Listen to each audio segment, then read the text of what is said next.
చేయకుండా పవన్ కళ్యాణ్ గారి మాటలు వినేద్దాము.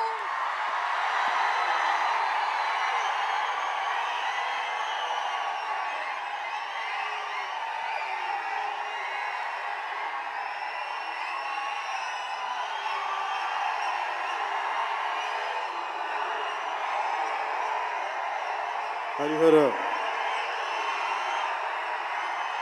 వీరమల్లు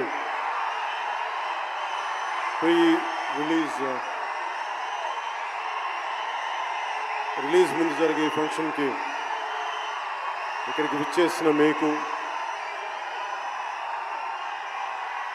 తెలుగు సినిమాని ఆదరించే ఇష్టపడే ప్రతి ఒక్కరికి, టీవీల్లో వీక్షిస్తున్న ప్రతి ఒక్కరికి కూడా మన శిల్పకళా వేదిక నుంచి వారందరికీ నా హృదయపూర్వక నమస్కారాలు. చాలా క్లిష్టమైన పరిస్థితుల్లో ఫంక్షన్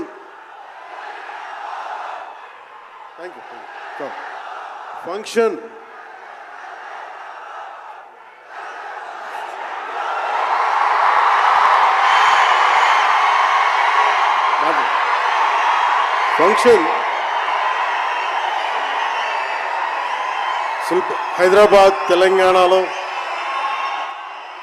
హరిహర వీరమల్లు ఫంక్షన్ ఒక కనీసం లక్షలాది మంది మధ్య జరుపుకుందామని ప్లాన్ చేసిన వర్షాభావాలు ఇతరత్ర కారణాల వల్ల దాన్ని ముందుకు తీసుకెళ్ళలేక ఫంక్షన్ సైజ్ని మన శిల్పకళా వేదికకి పరిమితం చేసినా కానీ ప్రతి ఒక్కరికి టీవీలో కూర్చొని మరింత సురక్షితంగా చూడాలని ఒక ఉద్దేశం. ఇలాంటి ఒక ఫంక్షన్ చేసుకోవాలంటే చాలా ఒత్తిళ్ళు ఉంటాయి. అలాంటి పరిస్థితుల్లో ముఖ్యంగా హైదరాబాద్ తెలంగాణలో పర్మిషన్ ఇచ్చిన, ఈ సభకి పర్మిషన్ ఇచ్చిన గౌరవ ముఖ్యమంత్రి శ్రీ అనుముల తెలంగాణ గౌరవ ముఖ్యమంత్రి శ్రీ అనుముల రేవంత్ రెడ్డి గారికి ప్రత్యేకించి నా ప్రత్యేక ధన్యవాదాలు, హృదయపూర్వక నమస్కారం. అలాగే డీజీపీ గారికి, శ్రీ జితేందర్ ఐపీఎస్ గారికి, అలాగే Cyberabad commissioner of police Shri Avinash Mohanty గారికి కూడా నా ప్రత్యేకమైన కృతజ్ఞతలు. ఇది పాపం చాలా బోనాల పండుగ సమయంలో ఒత్తిడి గురవకూడదు, తొక్కిసలాట జరగకూడదు. ఇలాంటి పరిస్థితుల్లో హరిహర వీరమల్లు ప్రీ రిలీజ్ ఈవెంట్కి పర్మిషన్ ఇచ్చిన తెలంగాణ ప్రభుత్వం గౌరవ ముఖ్యమంత్రి గారికి, డీజీపీ గారికి, సైబరాబాద్ కమిషనర్ గారికి మరోమారు ప్రత్యేకంగా ధన్యవాదాలు తెలుపుకుంటూ, ప్రతి ఒక్క రోడ్డు మీద ఉన్న ఇంతమంది మన అభిమాన జనం వస్తే వారందరికీ సహకరించిన, తొక్కిసలాట లేకుండా సహకరించిన పోలీస్ సోదరులందరికీ, ఇన్స్పెక్టర్స్కి, సర్కిల్ ఇన్స్పెక్టర్స్కి, డిఎస్పీస్కి, ప్రతి ఒక్కరికి అభిమానుల తరపున, హరిహర వీరమల్లు యూనిట్ తరపున నా ప్రత్యేక నమస్కారాలు, కృతజ్ఞతలు తెలియజేస్తాను.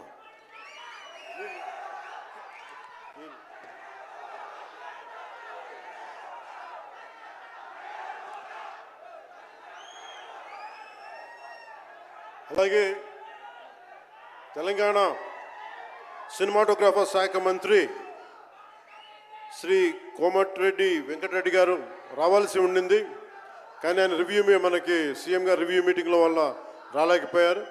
వారికి కూడా నా ప్రత్యేక కృతజ్ఞతలు. అలాగే నేను పాలిటిక్స్కి వచ్చాక, సినిమాలోకి వచ్చి మీ అభిమానాన్ని ఎలా సంపాదించుకున్నాను, పాలిటిక్స్లోకి వచ్చాక నేను స్నేహంతో పాటు ఒక మంచి స్నేహితుణ్ణి, అలాగే ఒక మంచి మిత్రుణ్ణి సంపాదించుకున్నాను. అది శ్రీ ఈశ్వర్ ఖండ్రే గారు. And I found a great friend and a great brother in him. I am truly grateful to you, sir, from coming all the way from Karnataka, for making your time in your busy schedule, and I'm eternally grateful to you for making your presence felt here. Your blessings and your kind words and your good words are truly inspiring, and we will truly cherish this moment with you, sir. We are grateful to you. అలాగే కందుల దుర్గేష్ గారు, గౌరవ పర్యాటక సాంస్కృతిక శాఖ మరి cinematograph శాఖ మార్చులు ఆంధ్రప్రదేశ్ ప్రభుత్వం. అలాగే ప్రత్యేకించి రఘురామకృష్ణరాజు గారు, మీకు తెలుసు కదా, ఆయన గురించి చెప్పక్కర్లేదు కదా. గౌరవ ఆంధ్రప్రదేశ్ శాసనసభ ఉపసభాపతి, ఆయన మాటని శాసనసభలో చూడాలి, చాలా ఆనందంగా ఉంటుంది ఆయనతోటి. వారికి కూడా నా ప్రత్యేకంగా ధన్యవాదాలు.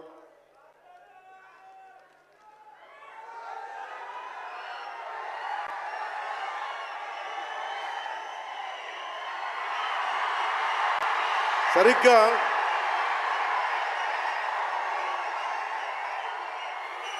ఒక 2 సంవత్సరాల క్రితం భీమ్లా నాయక్ రిలీజ్ అయినప్పుడు,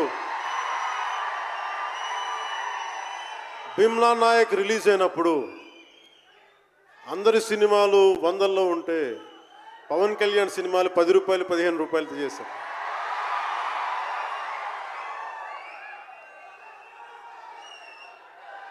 నేను ఒకటే చెప్పాను ఆ రోజున, మనల్ని ఎవడు ఆపేది.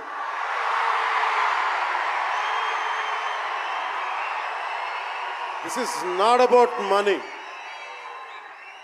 This is not about finance, this is not about records, this is about damn guts, this is about damn courage, this is about damn tenacity. We are here, we will stand by, we will serve justice.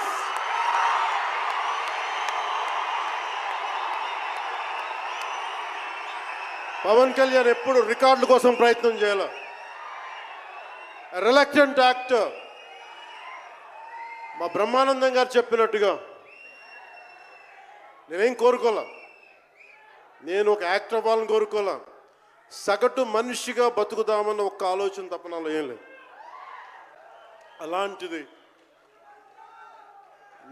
నేను పొద్దున press మీట్లో రతన్ గారి గురించి మాట్లాడాను, ఇప్పుడు మీకోసమే మాట్లాడతాను, నా అభిమానుల కోసం. ఈరోజు నేను ఇక్కడ నిల్చున్నాను, పడి లేచాను, పడుతూనే ఉన్నాను, లేస్తూనే ఉన్నాను. దానికి కారణం ఒకరే, మీరే.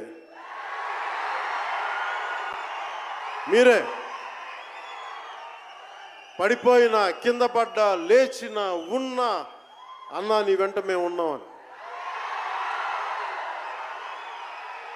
నా దగ్గర ఏమన్నా ఆయుధాలు ఉంటాయా? నా దగ్గర ఏమన్నా గుండాలు ఉంటారా? నా దగ్గర ఎవరు లేరు, గుండెల్లో ఉండే మీరు తప్ప.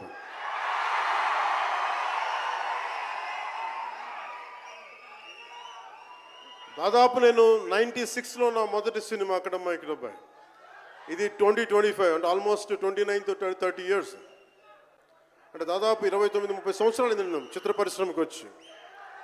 ఎలా ఉంది అంటే నాకే తెలియదు, అలా కాలం ఇట్లా అయిపోయింది.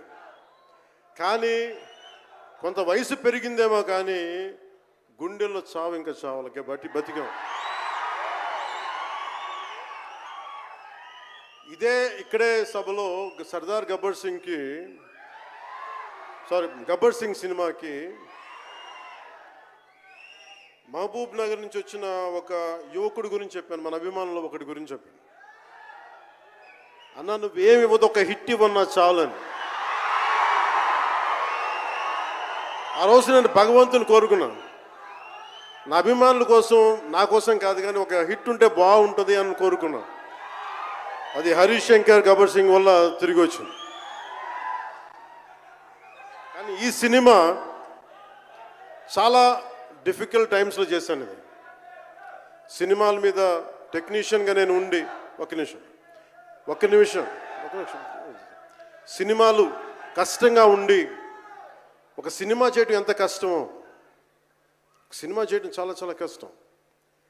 నేను మీతో పంచుకోదలుచుకున్నాను ఈ రోజున. మీకు సంబంధించి నేను మొదటి సినిమా నుంచి ఇప్పుడు దాకా, జానీ సినిమా నేను చేసినప్పుడు అది ఫెయిల్ అయితే, ఆ సినిమా ఫ్లాప్ అయితే ఎలా ఉంది అంటే ఆ రోజు నా పరిస్థితి, వరుసగా హిట్లు కొట్టి కూడా ఒక్క సినిమా ఫ్లాప్ అయితే అందరూ మీరు వదలలేదు. నేను మీ గురించి ఎప్పుడు మాట్లాడతాను.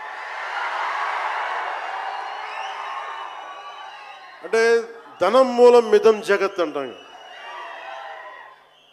అంటే అన్ని బంధాలు, కార్ల్ మార్క్స్ చెప్పిన అన్ని బంధాలు ఆర్థిక బంధాలని సినిమా పరిశ్రమలో మరింత బలంగా తెలుస్తాయి.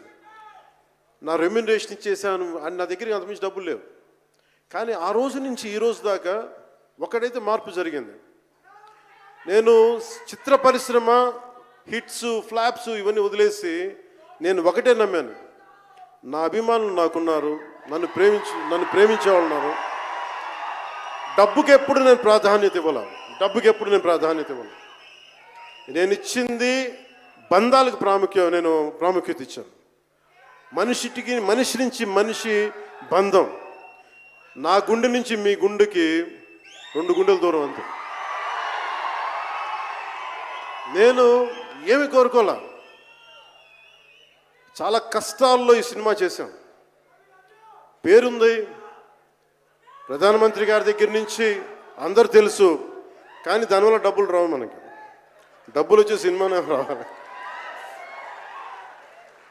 కానీ సినిమాని ఎలా చేస్తాం? మిమ్మల్ని రంజింపజేయాలి, మిమ్మల్ని ఆనందింపజేయాలి. మనకి ఖుషీ లాంటి సినిమా తీసిన ఏఎం రత్నం గారు ఎప్పుడో 2017లో ఎప్పుడో నా సినిమా వచ్చి మీరందరూ తిడతా ఉంటారు కదా నన్ను, ఎంతసేపు రీమేకులు చేస్తావు అని. కరెక్ట్. ఏం చేయమంటారు చెప్పండి? మనకెవరు పెద్ద పెద్ద దర్శకులు లేరు. మన కింద నుంచి వచ్చిన వాళ్ళం. మనకి ఒక్క నిమిషం,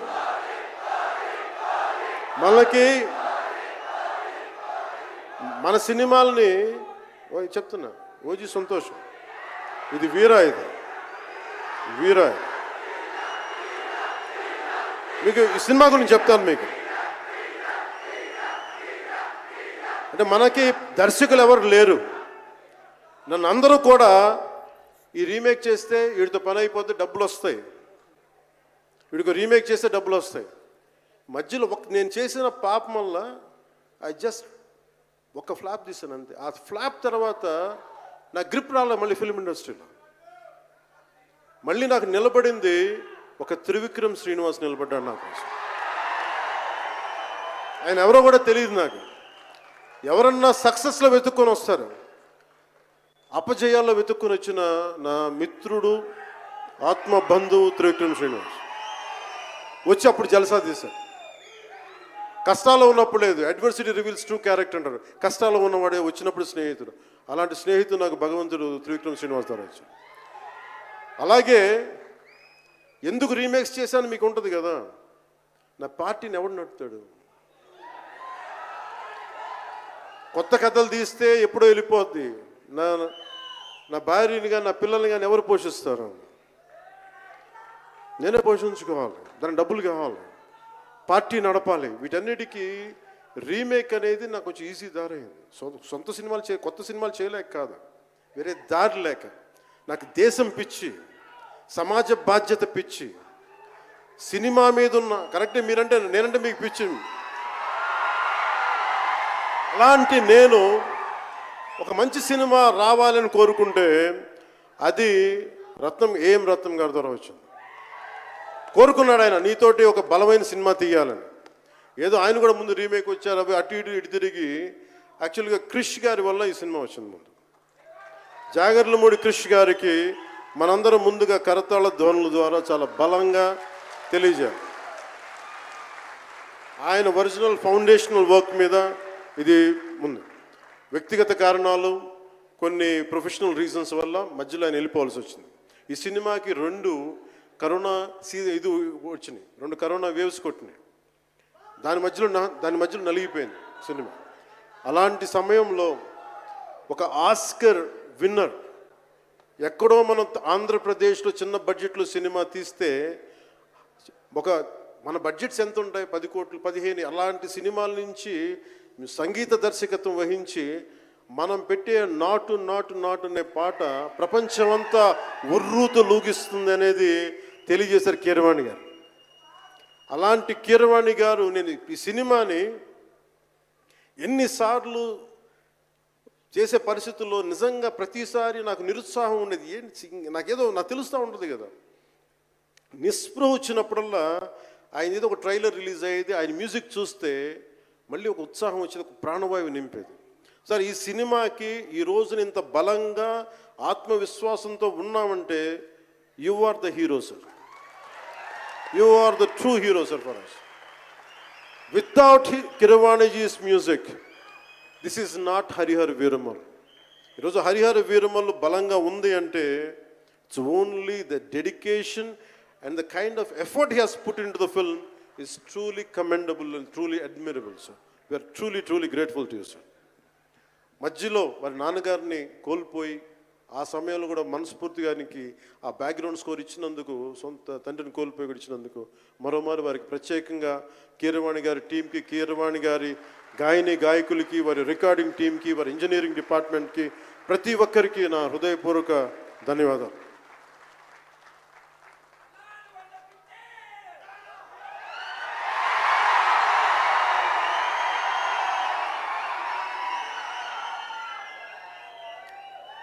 ఈ సినిమాని టెక్నీషియన్స్ గురించి అందరితో మాట్లాడి then will talk about cinema.